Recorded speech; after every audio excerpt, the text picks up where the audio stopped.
Naam, karibu tena mtazamaji.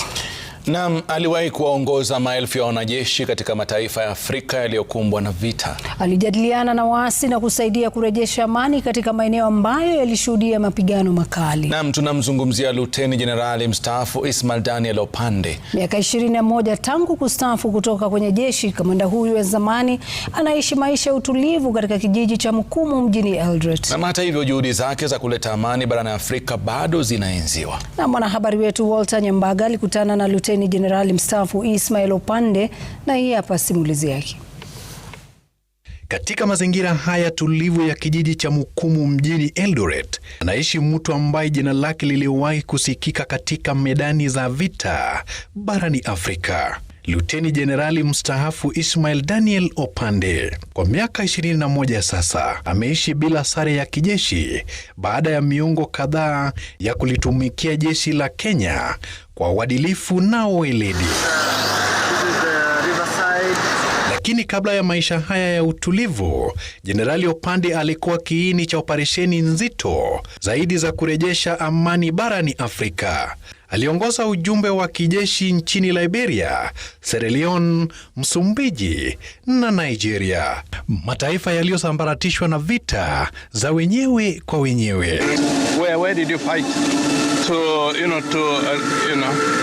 be given one star general? You're not even worth being a corporal. I had met him before, the small general. Incidentally, I met him again recently. When I say recently, last year. Hey. I met him in Liberia, in his own country. I went back to Liberia, and I met him. He's now reformed. He's a family man. Nchini Sierra Leone, waasi walikuwa wameeneza hofu na maangamizi.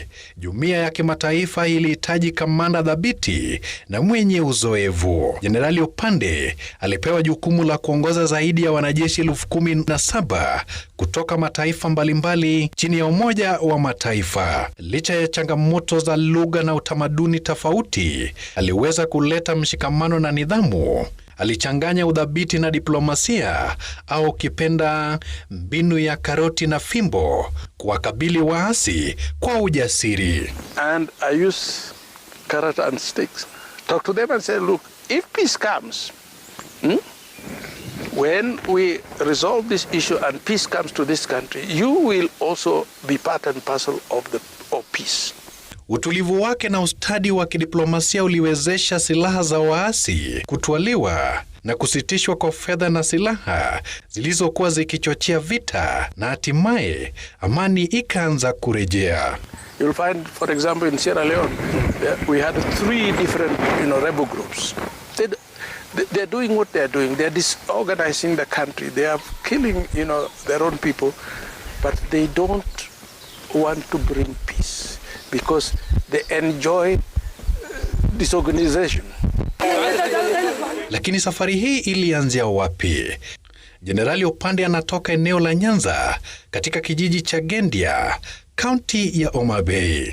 Kutoka Gendia hadi shule ya maarufu ya wavulana ya Kakamega High, safari yake ikimpeleka hadi chuo cha kijeshi nchini Uingereza.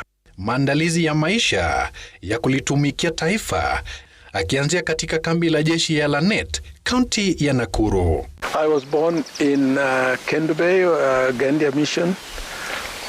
That's where I was raised. That's where I first went to school. And then eventually I went to Kakamega, where I did my high school. And then I joined the military.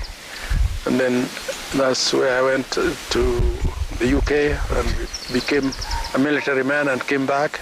And then I grew up in the Kenya Armed Forces up to the time that I retired. Wakati mmoja, Jenerali Opande alionekana kuwa mrithi wa wadhifa wa mkuu wa majeshi ya ulinzi nchini Kenya. Lakini katika kile kilichoonekana kama badiliko ya bahati, hayati Rais Daniel Moi alimpa jukumu la kuongoza ujumbe wa Sierra Leone, huku wadhifa wa mkuu wa majeshi ulikabidhiwa afisa mwingine, hatua iliyozua minong'ono. Lakini Opande ana mtazamo tofauti. During that time I was the number 2 to General Tonje as the Vice Chief of General Staff here in Kenya. Our troops went there. Before the peacekeeping picked up, mayhem erupted in Sierra Leone. I wasn't there. I was here back at home. So my boss sent me with a delegation, a very senior delegation of government officials, for us to go and find out what is happening in Sierra Leone. So we went to Sierra Leone. When we arrived in Sierra Leone, we found that not only Kenyans had been attacked, but Zambians had been attacked. They had been taken hostages. Anakumbuka kuwa changamoto zilimpa ukakamavu zaidi. A general is a general. No faint-hearted. No. If you have a faint heart, you will not. Leo hii, mbali na milio ya risasi na amri za kijeshi, Jenerali Opande anaishi maisha ya utulivu hapa Mukumu, akifurahia kumbukumbu na heshima za kijeshi zilizojaa ukutani. Sierra Leone is one of the largest peacekeeping mission that the United Nations did. Mwanajeshi aliyekuwa mwanadiplomasia, kamanda aliyechagua mazungumzo badala ya maangamizi. Walter Nyambaga, runinga ya Citizen, County ya Uasin Gishu.